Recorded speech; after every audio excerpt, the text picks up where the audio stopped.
औरंगजेब की औलाद है वो, औरंगजेब की औलाद। औरंगजेब की औलाद है वो। जैसे हम भगत सिंह के जो है वो औरंगजेब की औलाद है, और ये बात मैं प्रमाणित कर दूंगा। आप इस न्यूज को चलाइएगा, कैसे? और वो मानहानि का दावा करेगा ना, मैं कोर्ट में इस बात को एक्सप्लेन कर दूंगा, उसका डीएनए निकाल दूंगा कि वो औरंगजेब की औलाद है। तो थोड़ा हमें बताइए कैसे। नहीं, ये मैं आपको तो नहीं बता सकता, वो कोर्ट में जब पहुंचेगा मामला तो वहां बताऊंगा, जज के सामने एक्सप्लेन करूंगा कि वो। बताइए कि जिस तरीके से ये चुनाव पूरा हुआ है और अरविंद केजरीवाल ने जो चाहे यमुना की सफाई का मुद्दा हो, कह रहे कि हरियाणा वाले जो है जहर घोल रहे हैं यमुना में, मैं तो साफ करना चाहता हूँ, मैं तो 8,000 करोड़ रुपए भी कुछ नहीं करना चाहते। इस पे मैं छोटी सी एक कविता आपको सुनाऊंगा। कुछ भी ना उसने काम किया, शीश महल में बस आराम किया। कुछ भी ना उसने काम किया, शीश महल में बस आराम किया। सारी दुनिया यह जानती, खुलेआम ही भ्रष्टाचार किया। अपनी दिल्ली को हमें बचानी है, हमें भाजपा जितानी है, हमें भाजपा जितानी है, हमें दिल्ली को बचाना। बहुत बड़ा हर वोटर के ऊपर जो है एक जिम्मेवारी बढ़ चुकी है। इस जैसे नालायक लोग, निकम्मे लोग ये बर्बाद 10 साल पीछे 10 साल में 30 साल पीछे ढकेले हैं। हर एक साल वो 3 साल पीछे ढकेलने का काम करते हैं। और आप ये बताओ, आप हर पैरामीटर से आप जांच लो, हमें क्या बताना, हम क्या बखान करें। हर विकास दिख रहा है आपको क्या? आप नहीं चलते रोड पे, कहीं विकास आपको दिख रहा हो तो बताइए। हम मानते हैं उनको तब कि ये सुविधाएं जो उनने दी, महिलाओं को बस फ्री, तो महिलाओं को बस में धक्के नहीं खाने पड़ते। बस वाला बस ही नहीं रोकता महिलाओं को देख के, महिलाओं को देख के बस ही नहीं रोकता। हाँ, बस नहीं रुकती, धक्के नहीं खाने पड़ते। आप अगर पानी फ्री दिए तो आप सबको स्वच्छ जल पिलाते। अच्छा, स्वच्छ जल से याद आया, केजरीवाल तो जाकर जो है स्वच्छ जल पी रहे थे, गिलास में टंकी से पानी निकल रहा था। अरे देखिए, नौटंकीबाज उससे बड़ा नहीं हो सकता इस धरती पे, उससे बड़ा नौटंकीबाज नहीं हो सकता। अभी मैं कुछ दिन पहले मीडिया में देखा कि वो 4-5 बोतल रखे एक अमित शाह के लिए। वो प्रमाणित पहले तो ये करे कि वो पानी कहाँ से लाया। मीडिया को लेकर गया था जमुना से पानी निकालने के लिए, गया था? आप बताओ, तो हम कैसे मान लें कि वो जमुना का पानी है? कहीं से भी भर के रख दिया होगा। वो एक नंबर का नौटंकीबाज है। और दिल्ली देखो, हम तो दिल्ली वालों से एक ही अनुरोध करेंगे, अगर आपको अपने आप को बर्बादी की तरफ ले जाना हो तो चुन लो उसको, बाकी विकास को अगर चुनना हो तो बीजेपी आज चुनाव प्रचार का आखिरी दिन है, तो क्या लगता है, जैसे कि लगातार हम देख रहे हैं सोशल मीडिया पर कि आम आदमी पार्टी के जो नेता हैं, कार्यकर्ता हैं, वो कह रहे हैं कि बीजेपी वाले हमारे साथ मारपीट कर रहे हैं, गुंडागर्दी कर रहे हैं। वहां पर कह रहे हैं आम आदमी पार्टी कार्यकर्ता झंडे फाड़ रहे हैं आप लोगों के। जो इस तरीके का ये पूरा ड्रामा चल रहा है, क्या लगता है? ये उनका मन ग्रंथ है। और मैं कल की एक घटना बता रहा हूँ। मनोज तिवारी जी सांसद जो है हमारे, उनका एक सभा था। उस सभा में उनने उस जो प्रत्याशी के लिए सभा कर रहे थे उसका नाम लिए तो नीचे से एक आवाज आई कि वो चोर है।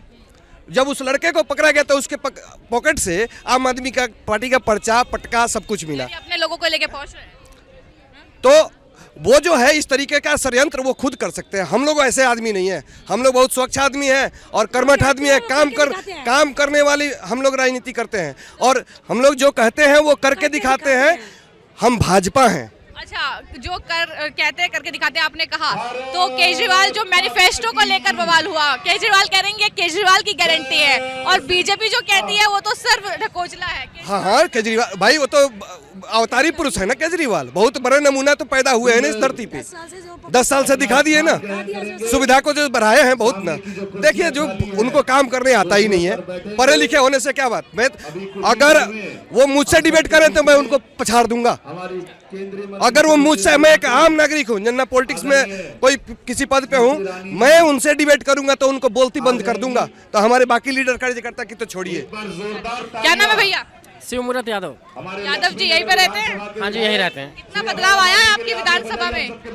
मैम 45 से 47 आ रही है बीजेपी की, बिल्कुल 47 तक आ रही है। 45 से 47 बड़ी भविष्यवाणी आपने कर दी है। बिल्कुल। केजरीवाल कह रहे हैं कि हम आ रहे हैं। वो उनका भ्रमजाल है, खुद पे भारी पड़ेगा। और सबसे मेन चीज़ ये है कि आप जितने भी इलेक्शन आपने इनके देखे होंगे, आपने नोटिस किया होगा, हर एक इलेक्शन में कोई ना कोई इन्हें हिट करके चला जाता है। How can be possible? अच्छा, आप यादव हैं तो इसलिए कह रहे हैं अखिलेश यादव भी आए चुनाव प्रचार करने। कोई दिक्कत नहीं, अखिलेश यादव जी आए हैं, वो उनका काम है, जो वो कर रहे हैं वो कर रहे हैं। सही और गलत तो जनता जानती है। और सबसे मेन चाहिए कि इकोनॉमिक्स कब डेवलप होगी, जब ये फ्री की सारी सुविधाएं जितनी कम से कम होंगी, लोग एजुकेटेड होंगे, उसके बाद। तो आर्थिक तौर पर मदद कर रहे हैं लोगों की, चाहे डीटीसी में बस का किराया फ्री हो, चाहे 2100 रुपये देने की घोषणा हो, चाहे फ्री बिजली, फ्री पानी। मैम लेकिन एक्चुअली में जो है हेल्प उनकी होनी चाहिए जो इसके लायक हों। आप किसी को भी दे रहे हैं कार्ड, किसी का भी भरा जा रहा है, इसके 4 मंजिल है उसे भी आप पेंशन जा रही है, तो ये चीज़ तो आपको डिसाइड करनी चाहिए ना कि जिसे ज़रूरत है उसे मिलना चाहिए। सर हरेंद्र पांडे। पांडे जी, ये बताइए कि इस बार चुनाव का नतीजा, आप तो क्योंकि स्मृति ईरानी को सुनने के लिए आए हैं, क्या रहेगा? चुनाव में इस बार बीजेपी जबरदस्त बहुमत से आएगी, क्योंकि इनका नेतृत्व माननीय नरेंद्र मोदी जी कर रहे हैं। और जो पिछले 10-12 वर्षों का शासनकाल जो केजरीवाल जी का रहा, सिर्फ झूठ का पुलिंदा रहा। आपको भी याद होगा, आप पत्रकार हैं, कि पहले आने के पहले आंदोलन से आए हुए थे, वो कह रहे थे कि हमारे लिए एक ही गाड़ी काफ़ी है, हमारे लिए घर नहीं है, आम जनता का हमारा समिति, हम आम के बीच रहेंगे। लेकिन सत्ता में आने के बाद उन्होंने जो दिखाया अपना तेवर, शीश महल में रहने लगे, घोटाले पर घोटाला, घोटाला पर घोटाला, और दिल्ली की जो स्थिति होनी चाहिए वो स्थिति नरक की स्थिति दिल्ली बनी हुई है। उदाहरण स्वरूप जमुना का माननीय योगी जी भी ने कहा था कि आकर गंगा जी में स्नान कर सकते हैं, लेकिन जमुना जी में स्नान नहीं कर सकते हैं। तो कहते हैं कि हमने दिल्ली को लंदन पेरिस बनाने का हम काम कर रहे हैं, हम झीलों का शहर बनाने का बात कर रहे हैं। आप तो यहाँ पर खुद खड़ी हैं, जहाँ पर लंदन और पेरिस का सड़कें ऐसी नहीं होती है और क्षेत्र ऐसा नहीं होता है। आप खुद खड़ी हैं, आप खूब पत्रकार हैं, आप जानती हैं बढ़िया से।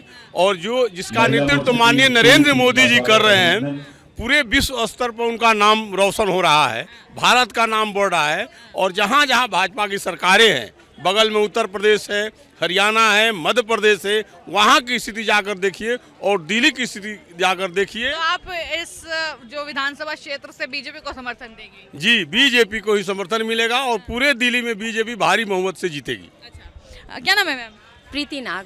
प्रीति जी, ये बताइए कि आप लंदन और पेरिस की बात करें ना, हाँ बनाया ना मैम। आपने देखा ना मुखर्जी नगर में क्या हुआ और राजेंद्र नगर में क्या हुआ, बनाया ना, यानी झीलों का शहर बनाने। हाँ, झीलों का शहर बना दिया। देखो बच्चे कैसे डूब के मरे। यानी कि हमने ये नहीं मांगा था उनसे कि हमारे बाहर से जो बच्चे आए वो यानी दिल्ली को नर्क बना दिया उन्होंने। 1 घंटे में जो एक स्थिति जो थी उनकी, देखिए आप, लाशें निकली। अच्छा, ये बताइए कि इस बार आपको क्या लगता है कि वाकई जो है परिवर्तन दिल्ली में होगा, ऐसा जो है तस्वीर नजर आ रही है, या अरविंद केजरीवाल कह रहे हैं कि जीत तो हम ही रहे हैं? नहीं मैम, आपको उनकी बौखलाहट से क्या नजर आ रहा है, आप ही बताइए। जो बौखलाहट में जो जवाब दे रहे हैं वो बोले खिसियानी बिल्ली खम्बा नोचे वाली बात।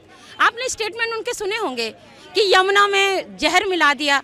इसका मतलब क्या है? वो हार रहे हैं, उसी का